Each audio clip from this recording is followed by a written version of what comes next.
that was occupied. He just knocked on the door and ended up picking it up for $50 million. And when Henry wants something more exotic, he just jets off to his other second home. Check this out.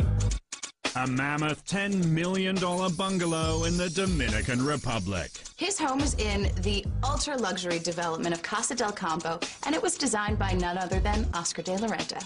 But in the world of Wall Street R&R, you can't truly work the kinks out of your billionaire shoulders unless you've got your own private island. Just ask $400 million a year hedge fund manager Louis Bacon. When most rich guys are looking for a weekend getaway from New York City, they hit the swanky and snooty beach community called the Hamptons. But why fight the weekend crowds in the Hamptons? Come on!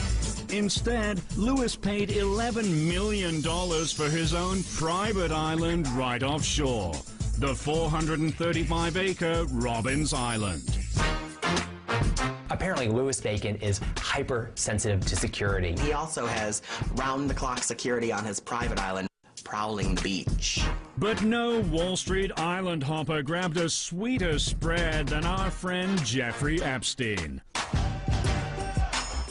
With an estimated annual take of $75 million, he had more than enough cash to buy his own piece of the Virgin Islands. Jeffrey Epstein owns a 70-acre private island called Little St. James. It used to be a resort.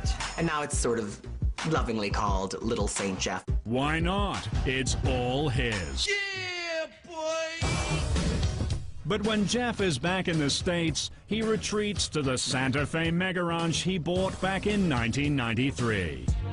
Epstein is said to have the largest home in New Mexico. His property is 7,500 acres. Can I have it like that? You got it like that. All of his homes, all over the country and the world, are equipped with trading screens. So he can basically just wake up in the morning and start trading. Private islands, holiday mega homes, typical vacation options in the wonderland called Wall Street. But no Wall Streeter grabs up getaways like Florida financial wizard John Devaney. At just 36 years old, John devours vacation homes like you wouldn't believe. He's got a whopping 27 of them. Devaney's a bit of a real estate mogul. He's got 27 properties worth about $200 million in total, and he's dropping $750,000 a month in mortgages alone. Most of them are in Florida, where he's based, or in the Bahamas. In fact, John's got so many vacation properties, he's giving them away. For Christmas, he actually hands his family members free stays in his lavish getaways. Now that's what we call an all-inclusive. Oh, yeah! Coming up, money can't buy love, but it can buy hookups with some of the world's hottest women. Thanks to Wall Street's elite and expensive matchmaker. Programs start at $15,000 and go as high as well into the six-figure range. Kick it. Plus, champagne, fancy duds, celebrities. Sound like a party? Nah, this is how Wall Street does charity. When the fabulous life of billion-dollar Wall Street ballers continues.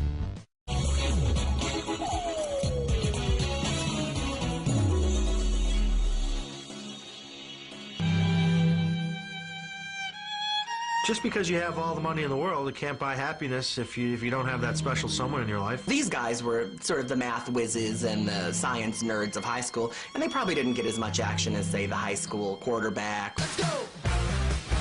But today, these guys have something way more alluring than sex appeal: dollar signs. Yes, Wall Street moguls are landing the most eligible hotties on Earth. Just look at real-life hedge fund Romeo Vivi Nevo.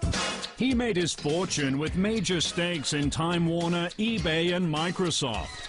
But he also keeps company with super hot ladies like Madonna, club owner Amy Sacco, and even dated supermodel Kate Moss. And then there's 36-year-old British financier Nathaniel Rothschild, heir to the Rothschild banking fortune. He's been spotted with model Petra Nemkova and Ivanka Trump, and most recently Natalie Portman. And even if these foxy 40-something financiers don't have models or starlets on speed dial, they can still get plenty of play for the right price. These days, there are exclusive and expensive matchmaking services designed just to score super hot ladies for super rich Wall Street singles. Like this place. Selective Search is the go-to matchmaking firm for Wall Street bachelors. They're making things happen on Wall Street, but they have limited time in their personal lives. So they retain Selective Search to help find the love of their life. And Selective Search is a little like Match.com, except it's just for multi-millionaires.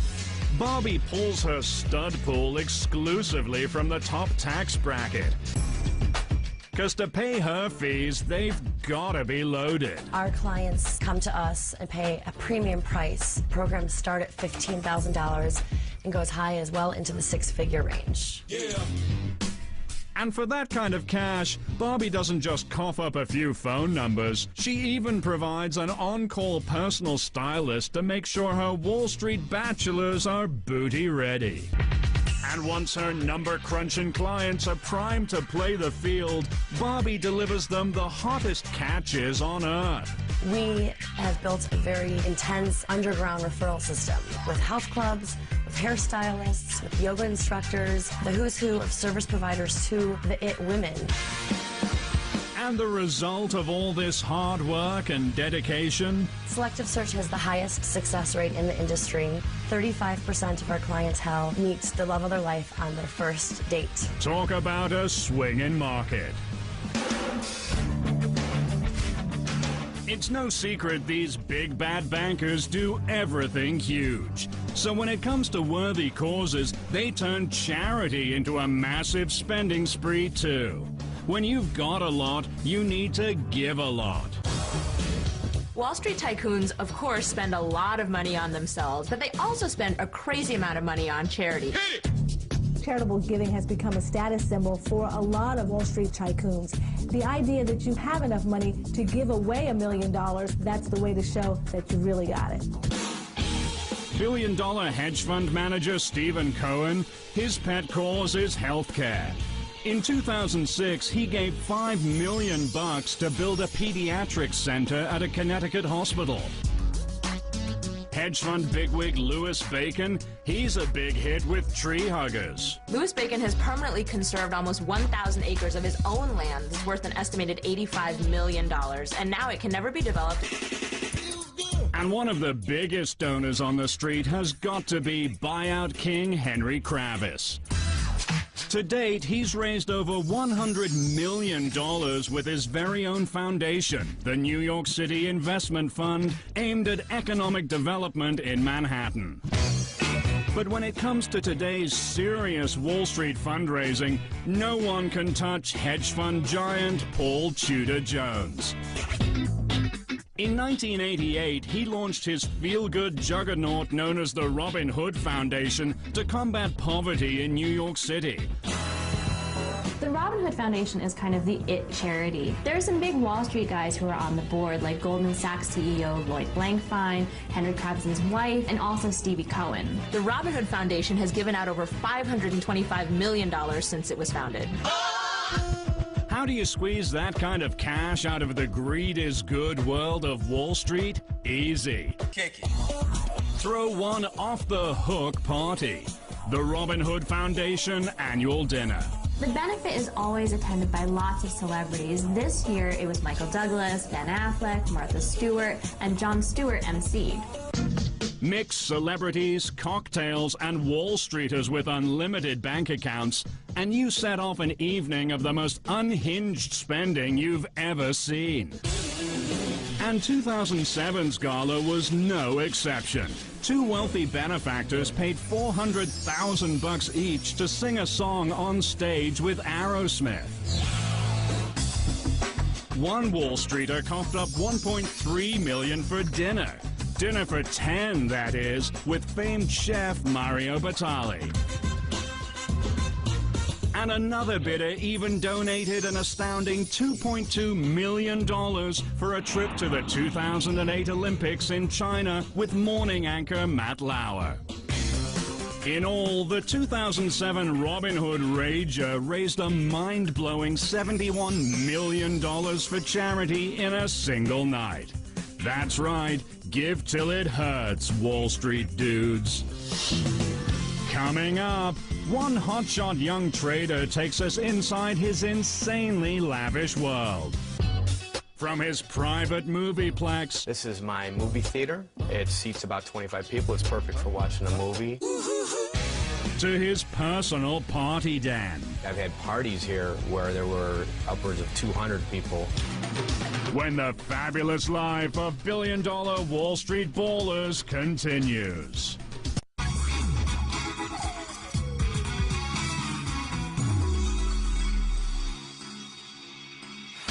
And now, The Fabulous Life presents a rare glimpse deep inside the life of a Wall Street player.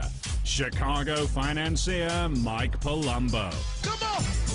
In 1996, at the tender age of 30, Mike launched his own investment firm with a $250,000 investment from family and friends.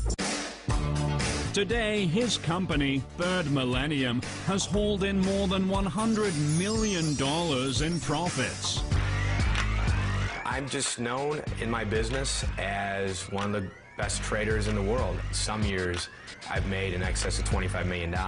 Trading is basically just high-stakes, sophisticated gambling. And for Mike, the gamble is paying off like you wouldn't believe. Because when he isn't shooting craps with mega millions, this single dude is kicking back in the ultimate stock market bachelor pad. His 7,000 square foot condo in Chicago's swanky Gold Coast neighborhood. I live in Water Tower Place. It's one of the more exclusive buildings here in Chicago.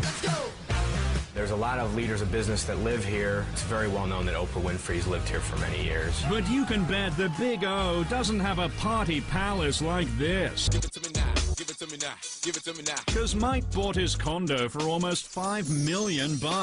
And he dropped another $1 million just to transform it into a young Wall Streeter's playground. Starting with a bedroom that's tricked out for unlimited relaxation with his own private hot tub. Then, step inside his personal movie theater fit for a megaplex. This is my movie theater. It seats about 25 people. It's perfect for watching a movie or any big sporting event. And just down the hall, it's Mike's 30-foot private bar and a classic video game parlor with a dozen machines, including the 4-person Daytona racing game. Why so many toys? Because even the most VIP Chicago nightclubs can be a drag. So Mike invites his party companions back to Chez Palumbo so the Rager can go into the wee hours. Party people in the house. A typical evening in here is 20, 30 people just playing video games, having a drink, relaxing. I've had parties here where there were upwards of 200 people. Kick it.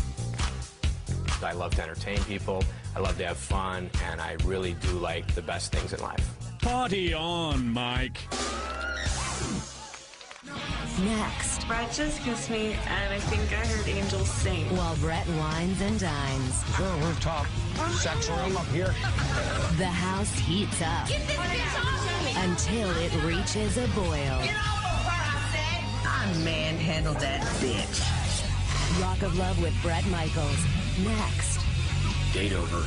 I'm horny. Only on VH1. Watch more drama from the Rock of Love house each week at rockoflove.vh1.com.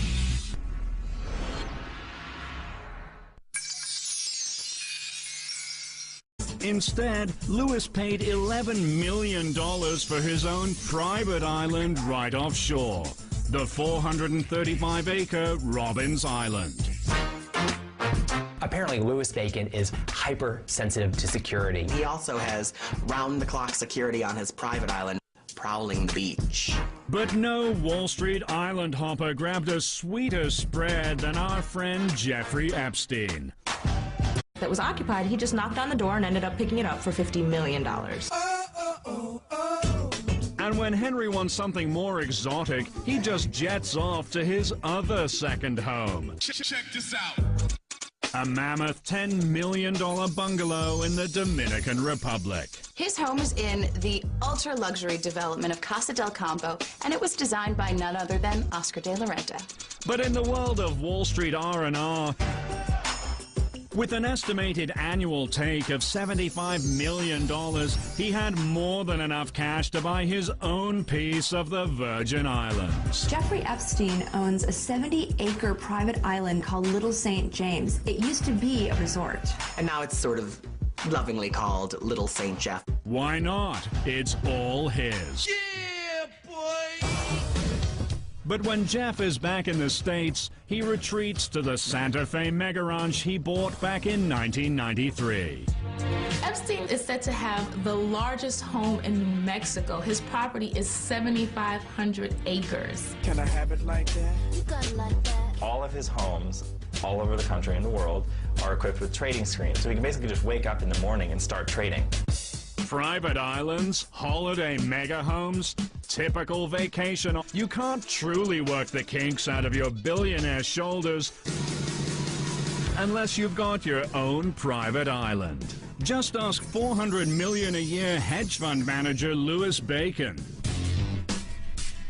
When most rich guys are looking for a weekend getaway from New York City, they hit the swanky and snooty beach community called the Hamptons.